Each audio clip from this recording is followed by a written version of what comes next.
This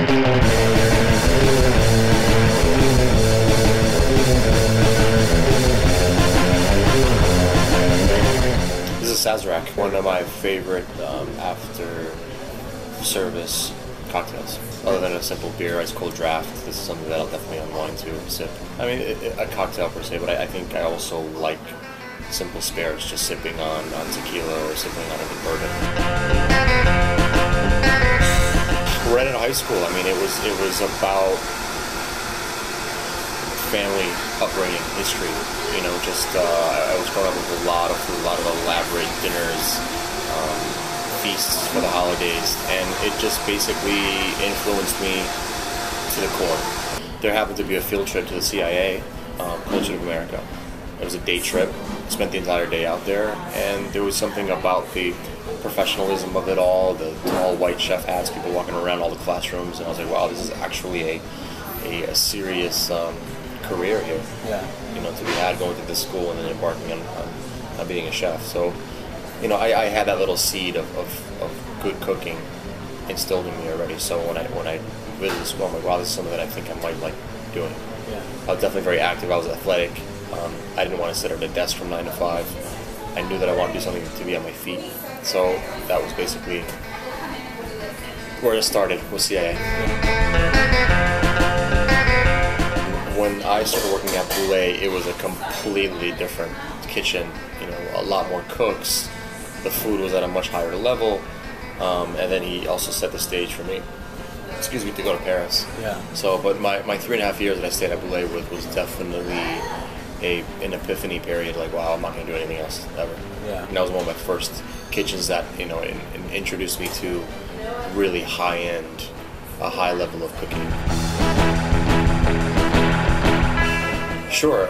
Like I said, arpège was an opportunity given to me by David Boulé for the first time in '94. I staged at arpège in '94, then I staged again in '98.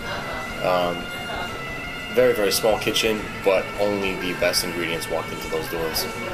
It was a very, very firm, strict, disciplined kitchen, performing at a very high level, 3 Michelin stars, and it was an introduction or basically a period of reflection on what good ingredients are, what fresh product is. I mean, only impeccable stuff was in that kitchen, but it was also a different structure of working in the kitchen. You came in at 9 in the morning and you'd work until 5, then you'd come back again at 7 and work until 1 o'clock in the morning. So it was a completely different system of working in the kitchen than what I was used to here in the U.S. Yeah.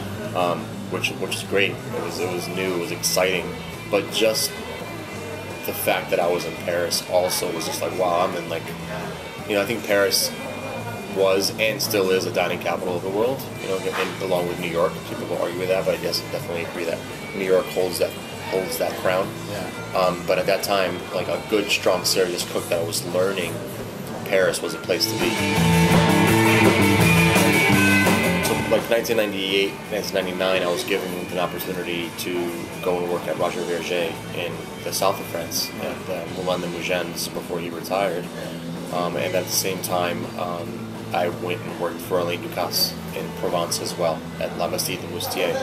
And that was like it was farm to table cooking. Like, yeah. Literally, the garden was behind the kitchen, you know, and there was tomatoes, there was all kinds of fresh baby vegetables and lettuces and produce that was just still had rain on it from the night before walking into the kitchen. So it was again another period of learning and reflection and the importance of working with seasonal ingredients, fresh ingredients, that kind of a thing. Right. And then at the same time, it was also starting to cultivate my own style of cooking.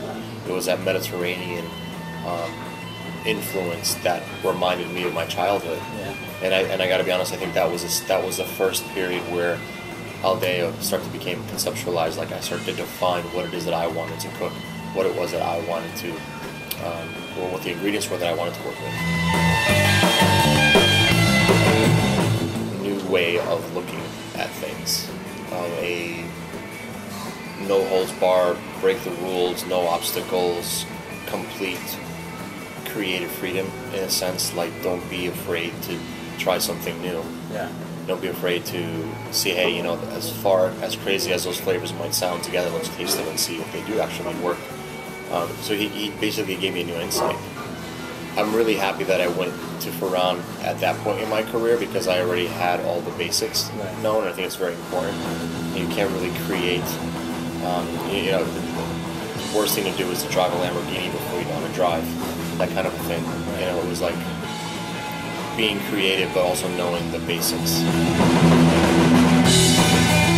And you know, it's been, most of us chefs don't like to use that word, molecular gastronomy. There's been so many topics of discussion. There's a lot of chefs and colleagues that are labeled, you know, molecular gastronomy chefs in restaurants, etc. But I can speak for them partly, but most of us don't like that word. I mean, it's not. My friend Wiley said it best. He's like, at home with your wife or your partner, and you say, "Hey, what do you want to have for dinner tonight? Chinese, Italian, or molecular gastronomy?" You know, it doesn't make sense. At the end of the day, it's very simple. You're cooking, and you're creating delicious food. You're nourishing a human being, and you're working with great ingredients as best as your money can buy, and that's what matters the most. It's about the customer coming into the restaurant and feeling entertained, but at the same time leaving full or satisfied. You know, so there's the entertainment aspect, and yes, if you want to use the word molecular gastronomy and using that term, people like to see the sights of using liquid nitrogen and all the smoke and puff and magical things that might be happening. There's that theatrical component, there's that entertainment component, but if they leave hungry, or if they eat something that doesn't make any sense, or they eat something because the chef says, hey, I'm going to be creative and do this, but it tastes like crap, then you're going to lose your customer. I usually tend to unwind with a beer or two at Aldea's bar, but late at night after service, it's usually something very, very simple. A lot of times I'll just stop at the nearby bodega and buy a sandwich, or I'll make one here. You know, at the end of the day, it's about the team. You're only as good as your worst link, you know, so I think it's about having a strong team behind you. I have dreams of expansion? Absolutely, and it's going to happen. It all comes down to having great people behind you. You know, Aldea is, yes, the name George Mendes is attached to Aldea, but Aldea is nothing with just me. I mean, I've got a great front of the house team and a back of the house team. I've got people that have been with me since day one, since before we opened. That's the most important element. And hardcore classic rock enthusiast. I love the Rolling Stones, Led Zeppelin, Rush, The Who. I love old school rock, just what I grew up with. Working with great, it could be anything. I can be inspired by any given moment. It could just be the kitchen itself. It could just be talking to one of my employees. Just the fact that I'm opening the door to 25 team members that are helping me get to where I want to be.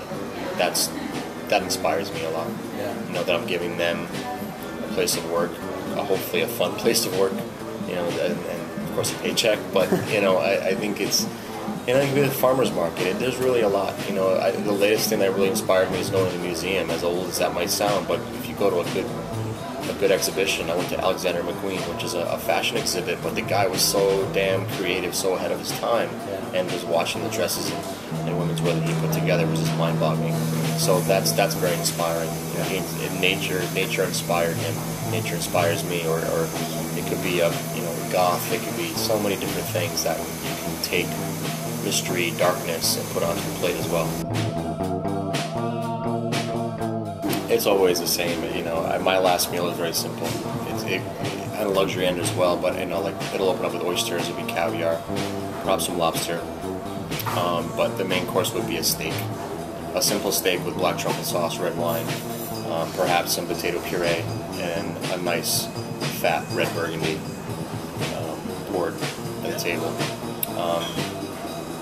Music would probably be some classic rock song.